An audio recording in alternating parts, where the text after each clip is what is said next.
yang telah diberikan kepada kami sebagian untuk dipergunakan baik untuk pembangunan ataupun untuk mempermudahkan masjid di sana merupakan jabatan negara.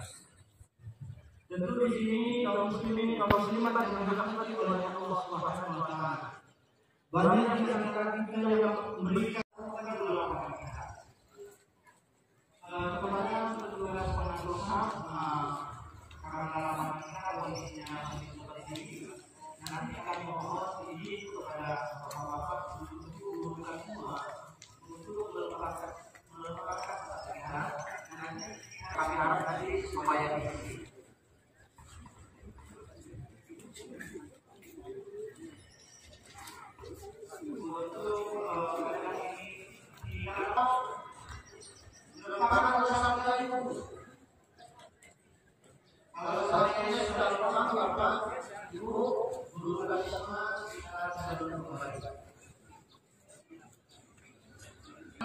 Allah